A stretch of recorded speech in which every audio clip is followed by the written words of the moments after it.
Hello friends, welcome back to my channel. ಯಾವತ್ತಿನ ಹಾಗೆ ಇವತ್ತು ಕೂಡ ಒಂದು ಹೊಸ ರೆಸಿಪಿಯೊಂದಿಗೆ ನಿಮ್ಮ ಮುಂದೆ ಬಂದಿದ್ದೀನಿ. ಇವತ್ತಿನ ನಮ್ಮ ರೆಸಿಪಿ ಏನಂದರೆ ಖಾರ ಬೂಂದಿ. ಮನೆಗೆ ನೆಂಟರು ಬಂದಾಗ ಇಲ್ಲಾಂದರೆ ಯಾವುದಾದ್ರೂ ಹಬ್ಬ ಇದ್ದಾಗ ಈ ರೀತಿ ನಾವು ಖಾರ ಬೂಂದಿಯನ್ನು ಮಾಡ್ಕೊಂಡು ಇಟ್ಕೊಂಡ್ರೆ ಯಾವುದೇ ರೀತಿಯಾಗಿ ನಮಗೆ ಎಣ್ಣೆಯನ್ನು ಹೀರದೆ ಒಂದು ತಿಂಗಳವರೆಗೆ ಇಟ್ಟರೂ ಕೂಡ ಎಣ್ಣೆ ವಾಸನೆ ಬರದೆ ಭಾಳ ಟೇಸ್ಟಿಯಾಗಿ ಕ್ರಿಸ್ಪಿಯಾಗಿ ಇರೋ ಖಾರ ಬೂಂದಿ. ಇನ್ನಕ್ಕೆ ಲೇಟ್ ಮತ್ತು ಪ್ರಾಸೆಸ್ ನೋಡೋಣ. ಮೊದಲನೇದಾಗಿ ಒಂದು ಪ್ಲೇಟ್ ತೊಗೊಂಡ್ಬಿಟ್ಟು ಇದಕ್ಕೆ 3 ಕಪ್ಪಿನಷ್ಟು ಕಡಲೆ ಹಿಟ್ಟನ್ನು ಹಾಕ್ಕೊಳ್ಳಿ. ಅದೇ ರೀತಿ 3/4 ಕಪ್ಪಿನಷ್ಟು ಅಕ್ಕಿ ಹಿಟ್ಟನ್ನು ಹಾಕ್ಕೊಳ್ಳಿ. 1 ಕಪ್ ಕಡಲೆ ಹಿಟ್ಟಿಗೆ 1/4 ಕಪ್ಪಿನಷ್ಟು ಅಕ್ಕಿ ಹಿಟ್ಟು ಅನ್ನೋದು ಕರೆಕ್ಟಾಗಿ ಸರಿಯೋಗುತ್ತೆ. ಅಕ್ಕಿ ಹಿಟ್ಟು ಹಾಕ್ಕೊಳ್ಳೋದ್ರಿಂದ ನಮಗೆ ಕ್ರಿಸ್ಪಿ ಬರುತ್ತೆ ಬೂಂದಿ ಅನ್ನೋದು.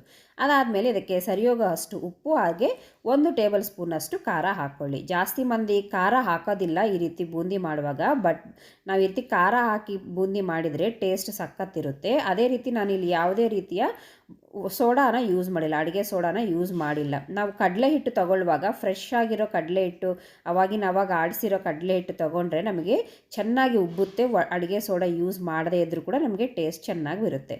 ಈ ರೀತಿ ನಾವು ಒಣ ಹಿಟ್ಟೆಲ್ಲ ಒಂದು ಸತಿ ಚೆನ್ನಾಗಿ ಕಲಿಸ್ಕೊಂಡು ಆದಮೇಲೆ ಸ್ವಲ್ಪ ನೀರು ಹಾಕ್ಕೊಳ್ತಾ ಈ ರೀತಿ ಜಾರು ಬರೋವರೆಗೂ ಕೂಡ ನಾವು ಹಿಟ್ಟನ್ನು ಕಲಿಸ್ಕೋಬೇಕು. ಈ ರೀತಿ ನಮಗೆ ಸ್ವಲ್ಪ ಜಾರಾಗಿರಬೇಕು. ಆ ರೀತಿಯಾಗಿ ನೋಡ್ಕೊಳ್ಳಿ. ಒಂದು ಸತಿ ನಮಗೆ ಈ ರೀತಿ ಬೂಂದೆ ಸೌಟಲ್ಲಿ ಹಾಕ್ಕೊಂಬಿಟ್ಟು ಒಂದು ಸತಿ ಪ್ರೆಸ್ ಮಾಡಿ ನೋಡಿ, ಚೆನ್ನಾಗಿ ಬರ್ತಾ ಇದೆ ಇಲ್ಲ ಟೆಸ್ಟ್ ಮಾಡಿಕೊಂಡು ನೀರನ್ನು ಅಡ್ಜಸ್ಟ್ ಮಾಡ್ಕೊಳ್ಳಿ. ಈ ರೀತಿ ಹಿಟ್ಟನ್ನು ಕಲಿಸ್ಕೊಂಡು ಆದಮೇಲೆ ನಮಗೆ ಡೀಪ್ ಫ್ರೈ ಮಾಡ್ಕೋಬೇಕು. ಎಣ್ಣೆನ ಮೀಡಿಯಮ್ ಟು ಹೈ ಫ್ಲೇಮಲ್ಲಿ ಇಟ್ಕೊಂಡ್ಬಿಟ್ಟು ಈ ರೀತಿ ನಾವು ಬೂಂದಿನ ತಗೋಬೇಕು.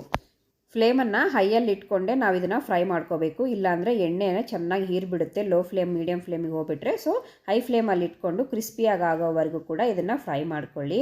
ಹಿಟ್ಟನ್ನು ಕಲಿಸ್ಕೊಳ್ಳುವಾಗ ನೀವು ಜಾಸ್ತಿ ಕ್ವಾಂಟಿಟಿಯಲ್ಲಿ ಮಾಡುವಾಗ ಎಲ್ಲ ಹಿಟ್ಟನ್ನ ಒಂದೇ ಸತಿ ಕಲಿಸ್ಕೋಬೇಡಿ.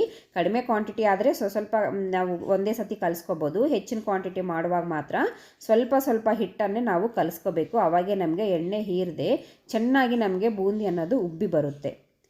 ಈ ರೀತಿಯಾಗಿ ಎಲ್ಲ ಬೂಂದಿಯನ್ನು ನಾವು ಫ್ರೈ ಮಾಡ್ಕೊಂಡಾದಮೇಲೆ ಇದಕ್ಕೀಗ ನಾನು 1 ಕಪ್ಪಿನಷ್ಟು ಕಡಲೆ ಬೀಜನ ಹಾಕಿ ಫ್ರೈ ಮಾಡ್ತಾಯಿದ್ದೀನಿ. ಕಡಲೆ ಬೀಜ ಕ್ವಾಂಟಿಟಿ ಅನ್ನೋದು ನಿಮಗೆ ಟೇಸ್ಟಿ ತగ్గಟ್ಟು ನೋಡಿಕೊಂಡು ನೀವು ಹಾಕ್ಕೊಳ್ಳಿ. ನಾನು 1 ಕಪ್ ತೊಗೊಂಡಿದ್ದೀನಿ.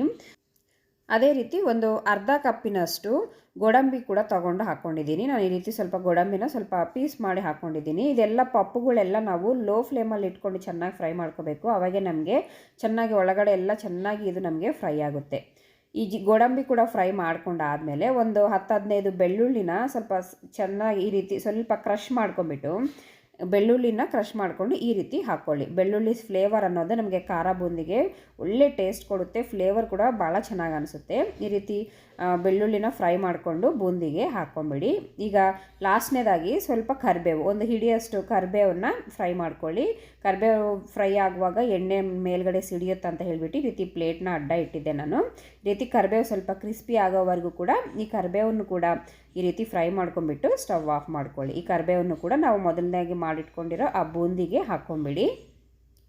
ನೋಡಿ, ಈ ರೀತಿ ನಾವು ಫ್ರೈ ಮಾಡ್ಕೊಂಡಿರೋವೆಲ್ಲದು ಕೂಡ ಈ ರೀತಿ ಹಾಕ್ಕೊಂಡಾದಮೇಲೆ ಇದಕ್ಕೆ ನಾವೀಗ ಸ್ವಲ್ಪ ಉಪ್ಪು ಖಾರ ಸೇರಿಸ್ಕೋಬೇಕು. ನಾವು ಬೂಂದಿಯಲ್ಲಿ ಉಪ್ಪು ಹಾಕಿದ್ವಿ, ಬಟ್ ನಾವೀಗ ಶೇಂಗಾ ಈ ಗೋಡಂಬಿ ಫ್ರೈ ಮಾಡ್ಕೊಂಡಿದ್ವಲ್ಲ ಅದಕ್ಕೂ ಕೂಡ ನಮಗೆ ಉಪ್ಪು ಹಾಕ್ಕೋಬೇಕಲ್ಲ, ಅದಕ್ಕೆ ಸರಿಯೋಗಷ್ಟು ನೋಡ್ಕೊಂಡು ಉಪ್ಪು ಹಾಕ್ಕೊಳ್ಳಿ.